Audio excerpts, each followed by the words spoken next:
Buen día, bienvenidos a la continuación del curso de fisiopatología. Vamos a continuar aprendiendo sobre las enfermedades, sus manifestaciones y tratamientos. El día de hoy hablaremos de el método de evaluación y una pequeña introducción a la fisiopatología. La forma como Mediante la plataforma establecida por la universidad se impartirán clases magistrales por mi persona. En algunas ocasiones podremos presentar videos o enviar videos a mi canal de YouTube que ustedes ya conocen.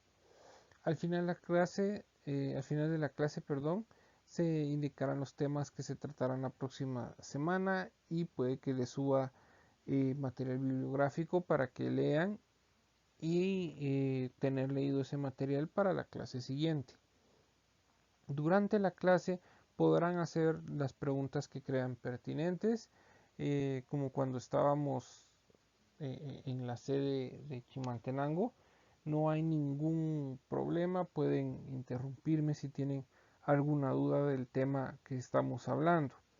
Recordemos de que el conocimiento se adquiere más fácilmente si lo construimos entre todos. El maestro no tiene la verdad absoluta, pueden haber varios puntos de vista o puede que alguien sepa algo más, algo distinto, algo novedoso, secundario de algo que leyó o experiencias que tuvo en su lugar de trabajo, en el caso de los que trabajan en el área de salud. Sí les pediré su máxima atención, ya que a pesar de que estamos a distancia, tenemos que poder invertir el tiempo necesario para estas clases, poner todo el interés, ya que recordemos que en el área de la salud el conocimiento hace la diferencia entre la vida y la muerte. El hecho de que ustedes puedan saber cómo diagnosticar una enfermedad puede ser la llave para el inicio de un tratamiento oportuno. Además, recuerden que la enfermera es sin duda el eslabón más fuerte de la cadena del personal de salud. Y en estos duros días de pandemia, el personal de enfermería ha demostrado ser uno de los pilares de los sistemas de salud y ha sido ese pilar fundamental que ha evitado de que el sistema de salud colapse. ¿De qué forma vamos a calificar? Pues es muy similar a los semestres anteriores. Vamos a tener un examen parcial de 25 puntos, un examen final de 25 puntos y una zona de 50 que va a estar comprendida por tareas, actividades y la participación durante la clase. El examen parcial se les dará la fecha con un tiempo prudencial y se realizará una evaluación parcial a la mitad del curso y va a entrar en el examen el contenido visto en la clase, la bibliografía que se haya enviado o recomendado, así como los puntos discutidos en clase. Ustedes ya conocen la forma como yo trabajo. Cada vez que yo digo esto puede ser pregunta de examen o esto es sumamente importante, son tópicos o temas a los que deben ponerle más énfasis a la hora de estudiar.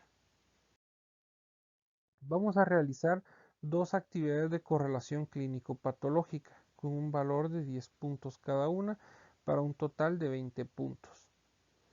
Se va a solicitar un proyecto de investigación sobre una patología específica con un valor de 10 puntos. Se solicitarán tres tareas con un valor de 5 puntos cada una para un total de 15 y se asignarán 5 puntos correspondientes a la participación en clase. Cuando estemos en plataforma, en las clases online, yo les haré preguntas directas y iré chequeando también las personas que estén participando, preguntando, dando sus puntos de vista con respecto a la clase. El caso clínico que se presentará eh, se les dará a ustedes información sobre un paciente y de acuerdo a los síntomas, signos, hallazgos, correlacionando todo eso con la información que obtuvimos en clase, tendrán que llegar ustedes al diagnóstico, sugerir un tratamiento. En esta parte no voy a ser tan estricto por el hecho de que ustedes están estudiando para ser licenciados en enfermería y no personal médico, pero sí es importante que tengan las nociones sobre el tratamiento, pero sobre todo importantísimo que puedan establecer eh, conductas de acuerdo a los niveles de atención en salud o de intervención que hablaremos más adelante. En su diagnóstico deberán indicar también a la hora de formular un tratamiento plan terapéutico, farmacológico, nutricional, actividad física, social o familiar, el plan educacional que se le dará a los pacientes para prevenir complicaciones o rehabilitación.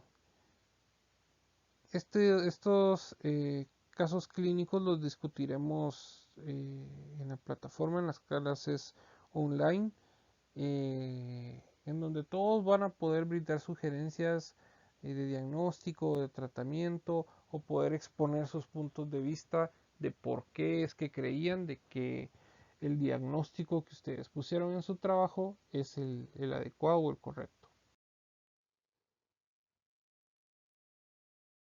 Bueno, ya entrando en materia, vamos a hablar sobre el proceso salud-enfermedad.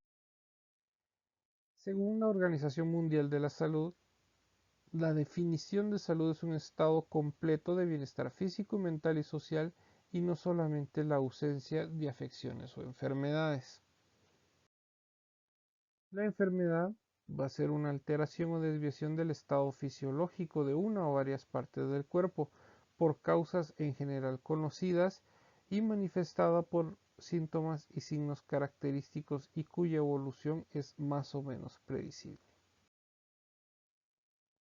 Como recordatorio, recordemos que un síntoma será una alteración del organismo que pone de manifiesto la existencia de una enfermedad y sirve para determinar su naturaleza. Los síntomas son hechos subjetivos, hechos que el paciente nos refiere a nosotros y que muchas veces no podemos comprobar. El paciente nos puede decir que tiene dolor, pero ¿cómo comprobamos nosotros el dolor o la intensidad? Pues es muy difícil. Entonces este sería un síntoma. Los signos clínicos, o también llamados signos, son las manifestaciones objetivas. ¿A qué me refiero con objetivas? Que son cosas que podemos corroborar. Son clínicamente fiables y observables en la exploración médica, es decir, en el examen físico del paciente, a diferencia de los síntomas que son elementos subjetivos, son señales percibidas únicamente para el paciente, como por ejemplo el dolor, la debilidad y el mareo, esos son síntomas, pero signos puede ser la frecuencia cardíaca, la presión arterial, la temperatura, son cosas que podemos corroborar. Algunas enfermedades van a presentar síndromes. ¿Y qué es un síndrome?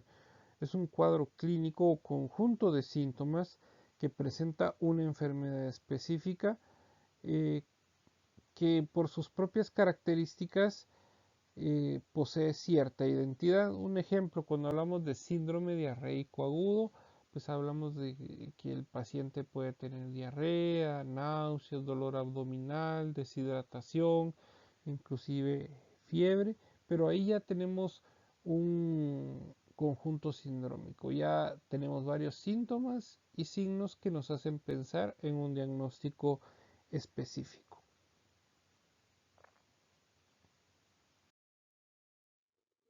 Es importante hablar de la tríada epidemiológica. ¿Qué es esto? Pues la tríada epidemiológica es como que una descripción gráfica de todos los actores que intervienen en el proceso de salud y enfermedad.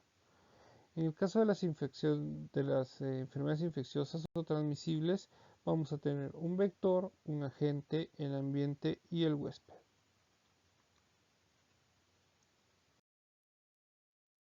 vector.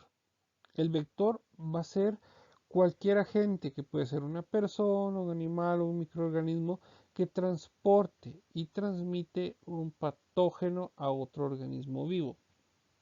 Un ejemplo, los zancudos son vectores del dengue porque ellos trasladan ese virus de una persona a otra. Aquí hay ejemplos de vectores. La pulga, que es causante del tifus, es vector para esta enfermedad. La chinche picuda, que es vector de la enfermedad de Chagas. El zancudo o mosquito, que es vector del dengue, zika, chikungunya, malaria y fiebre amarilla. La garrapata, que es vector de la enfermedad de Lyme o la turalemia. Y la pulga, que es vector de la peste bubónica o enfermedad de arañazo de gato. El agente va a ser un virus, bacteria, parásito o microorganismo patógeno e infeccioso. El agente es el microorganismo que al habitar al huésped en el entorno adecuado causa enfermedades. El ambiente va a ser el entorno adecuado que necesita el agente o microorganismo para desarrollarse y desarrollar la enfermedad en el huésped. El huésped va a ser el ser humano donde crece y se reproduce el microorganismo que causa la enfermedad. Ahora hablaremos de la cadena epidemiológica, un tema sumamente importante para poder identificar todos los pasos que llevan para la producción de una enfermedad. La definición para entender las relaciones entre los diferentes elementos que conducen a la aparición de una enfermedad transmisible, el esquema tradicional es la denominada cadena epidemiológica, también conocida como la cadena de infección. El esquema busca ordenar los llamados eslabones que identifican los puntos principales de la secuencia y buscamos las interacciones entre el agente, el huésped y el medio. Uno de los eslabones de esta cadena es el reservorio. Los gérmenes, patógenos o no, habitan, se multiplican y se mantienen en nichos naturales específicos. El hábitat normal en que vive se multiplica y o crece un agente infeccioso se denomina reservorio. O sea, el reservorio es como la casa del agente infeccioso.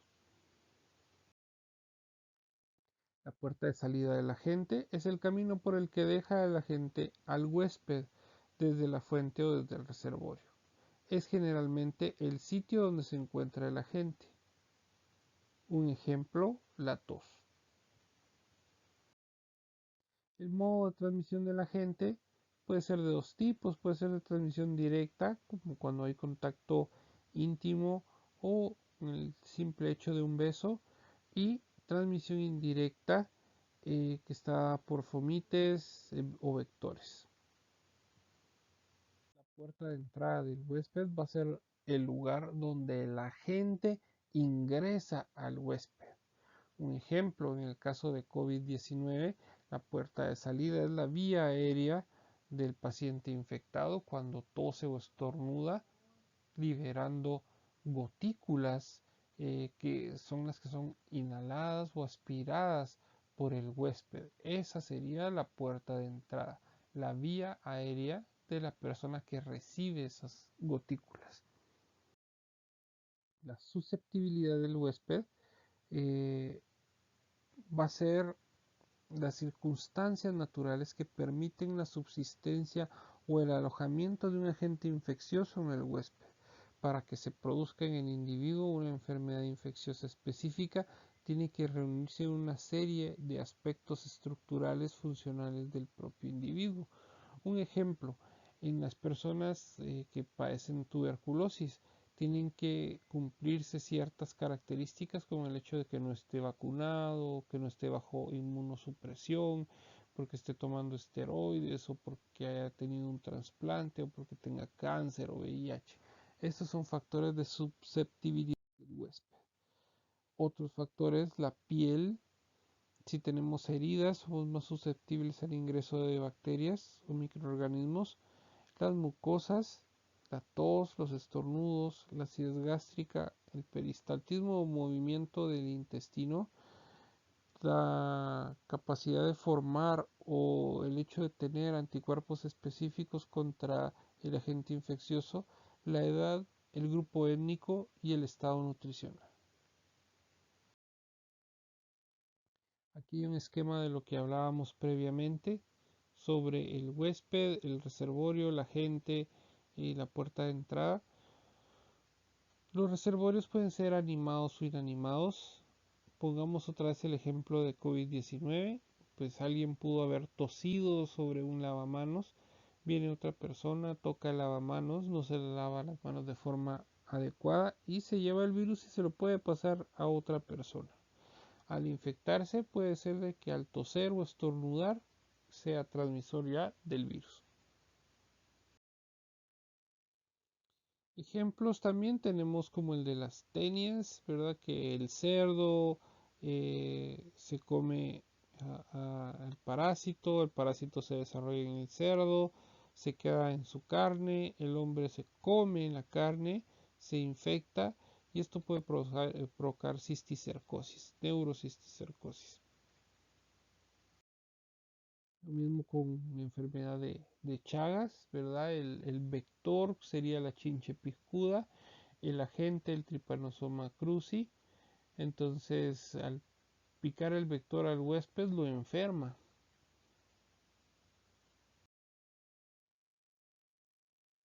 Vamos a hablar de la historia natural de la enfermedad. La historia natural de la enfermedad es el curso de la enfermedad desde el inicio hasta su resolución. En otras palabras, es la manera propia de evolucionar que tiene toda enfermedad o proceso cuando se abandona a su propio curso, o sea, cuando no se da ninguna intervención. Vamos a tener niveles de prevención primaria, secundaria y terciaria. El nivel de prevención primaria no vamos a tener a la persona enferma, aquí la persona está saludable y este nivel va a corresponder al personal de salud dando plan educacional, educación en salud para evitar la transmisión de enfermedades. La prevención secundaria es cuando la persona no hizo caso o no tuvo la información y ya se enfermó. Pero estas enfermedades que tiene eh, no le no se ha desarrollado a totalidad. Entonces, en la prevención secundaria lo que vamos a evitar es la progresión de la enfermedad, evitar que se empeore, evitar que muera o evitar que el paciente quede con algún grado de discapacidad. Si no logramos nosotros evitar ese deterioro, evitar esa discapacidad, pues ya pasamos a un nivel de prevención terciaria, que lo que buscamos es evitar la muerte y buscamos también evitar las complicaciones que nos lleven a una rehabilitación o que nos lleven al hecho de que el paciente se vuelva más dependiente. Entonces, un resumen de los niveles: el nivel primario, promoción de la salud y protección específica; nivel secundario, detener la progresión mediante el diagnóstico temprano y tratamiento oportuno; y el terciario, limitar las secuelas y dar rehabilitación. En la próxima clase, pues ya hablaremos de más ejemplos para que ustedes a la hora de hacer sus correlaciones clínico-patológicas puedan de una vez poner los niveles de prevención y los niveles de interacción con el paciente. Eso es todo hasta el momento. Seguimos en contacto y la próxima semana, Dios mediante, volvemos con otra clase de fisiopatología. Gracias.